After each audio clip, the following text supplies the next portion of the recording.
Hi, my name is Varun Sanan. Welcome to the series of Market Talks by Edelweiss Mutual Fund. This is a series where we try to demystify the various sectors and the themes in the Indian economy. Today, we will be speaking about technology, which is a present and a structural theme for investors to look out.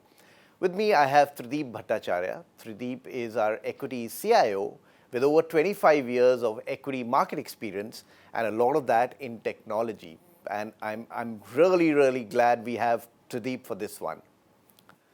Trideep, yesterday, in fact, I was trying out cars, and apparently, what I thought before the car salesman came to my place with the 2-3 different models that I was shortlisting, I always thought about what the engine specifications, etc., are going to be, what the mileage, all of that is going to be. And to my complete surprise, all I was bombarded was with the features of the cars. How the Bluetooth is linking it to the maps, how new audio features have come in, etc. Even tire pressure can be measured through the application on the car. And I was quite surprised and taken aback that the world has completely transformed in the last 5 years since I changed my car. Absolutely. I mean, I think well spotted. So let me take that excuse to elaborate the big change which is happening in the world of investing. Now think about the same context. You are talking about, let's say about 15 years ago, you went to a car showroom to buy an ICE car. In today's context, you might call it a dump car. So, and the main thing that the salesperson would talk to you about is the quality of the engine. Yeah. And the amount of time they spend to kind of revitalize that, to see that how much of kilometers per liter they would talk about. Today, when you go to them, they would talk about how efficient the battery is. Absolutely. And how the dashboard has multiple functions which you couldn't even do earlier. Exactly. This is the moot point of adoption of tech into various different industries. And automotive, being an industry which is more than 100 years old, right from Henry Ford days, when he mass-produced an ICE engine, to these days when Tesla is talking about basically autonomous car. It's been a hell of a journey in the automobile journey. And in this way, I could talk about multiple industries. Take our industry. As you said, I've been doing investing for 25 years. When we started off, we used to do models of companies in Excel sheets, are hardly there. We used to do it in handwritten sheets. Wow. And we used to come up with EPS estimates, and we will compute the P multiple and then talk in the context of conversation whether it is expensive or cheap. Today, all of these things are autonomously done in the package that you use, not to subscribe to any package one way or another, but net, the way tech has kind of taken off in multiple kind of industries is absolutely fascinating over the last 25 years. We talked about autos, we talked about investing, and likewise, even if you think about how you do your normal shopping, even in developed markets like that of United States. Online retail today is about 15 to 20% of total retail retail purchases that tend to happen. Yep. And trust me, we will probably elaborate a little bit later how certain events acts as a catalyst for doing that. COVID was one of the big catalysts which actually accelerated the tech adoption across multiple industries. So I think we could go on and on. I've given you examples of 3 or 4 industries where it has happened. Think about 3D printing, as an area where earlier manufacturing used to be very difficult, and unless you have the detailed specifications, you could hardly make a product.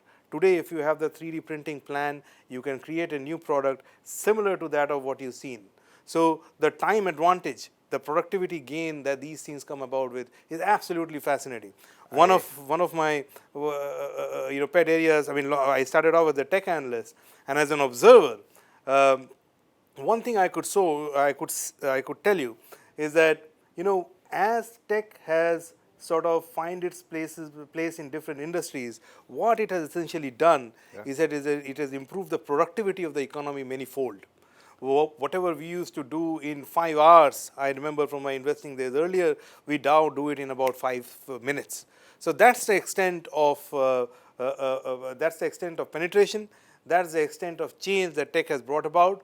Now you could think about this as an obsolescence risk, Sure. as we are all obsolete, Sure. and we get obsolete every month or so.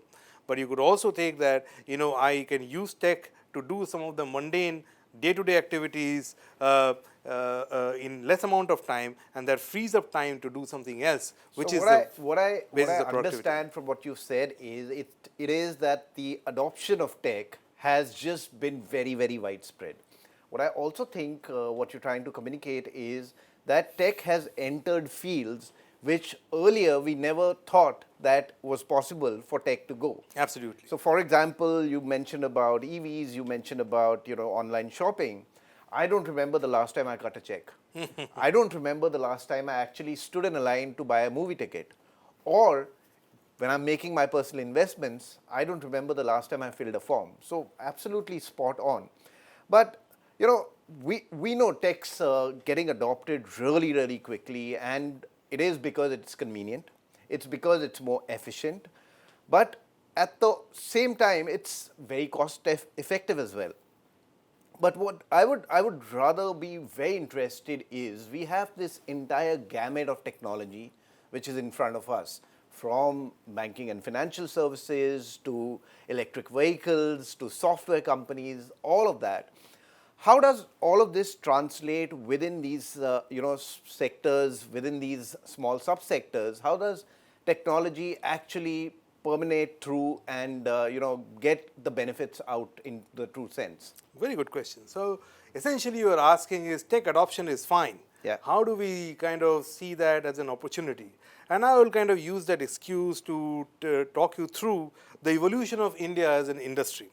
And I would say, long time ago, 99, 2000, when I joined the industry, we started off as simple labor arbitrage companies where, where people would go from here to United States, do the work and come back. And because the per unit cost was lesser, some part of this work could get offshore outsourced. And hence on net balance, it was a cost advantage for those, for the end users, for the end companies. Now, the need for that at that point in time was Y2K, because all of a sudden we had a bug which need to be changed from 1999 to 2000, and when the calendar changes, all of these systems need to be in place. If it is not, it is going to be catastrophic. I remember that. Now, guess what? The Indian industry, first of all, made its mark in the global stage, global IT stage, using Y2K as an opportunity. But a lot of naysayers at that point in time used to say that, well, that's the end of it. There you go. Now industry is going to mature and die. It's maybe, the growth rate would plateau. But after that came the package implementation, or SAP, or ERP package implementation opportunity for Indian IT services companies, right? Now, what happened there is, companies started to get a little more literate with regards to IT, tech adoption.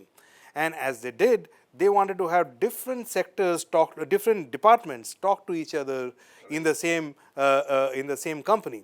And the answer to that was enterprise resource planning, or ERP, right? And Indian companies took advantage of that to basically, that was the next leg of growth opportunities for Indian IT services companies, and they evolved. That was the second one. Third was SaaS, software as a service. So from buying a software which can be quite expensive, you have to pay the license fee. People started evaluating, can we get into software sold as a service? I will only pay for what I consume. Yeah. And again, Indian IT services companies sort of shined in that context, because Indian companies were good at services and they were able to offer this service to their overseas customers, namely US and Europe. And finally, coming back to now, artificial intelligence. Now, artificial intelligence, while it is a trend to be considered and understood, very few people understand that it is a great productivity enhancer.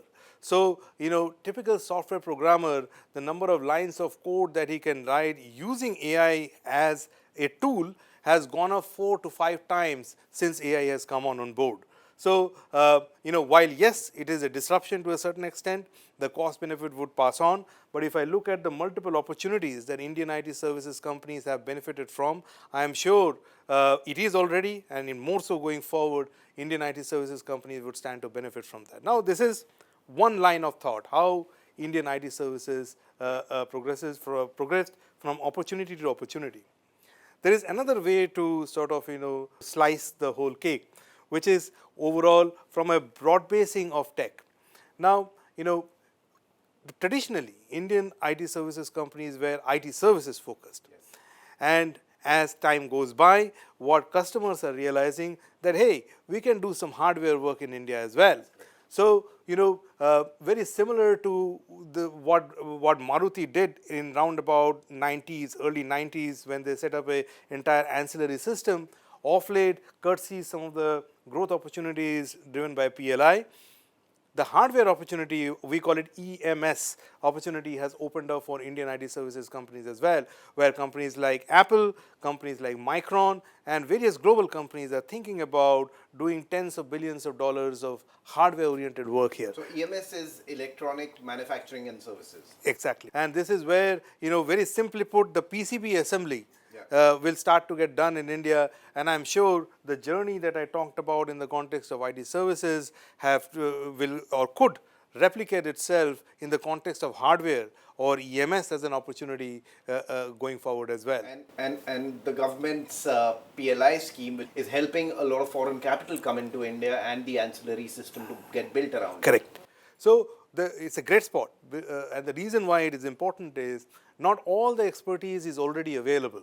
So yes, we have skilled manpower, we have people who can execute, but we need the technology to do it at a quality needed by the world, and at an opportune time when some of our friendly neighbors don't want to do this work anymore, or the global clients want to de-risk, India becomes a very welcome place to kind of do the same. I think what India also offers is not just a great infrastructure policy oriented country, but also a country with a huge amount of talent pool. Exactly.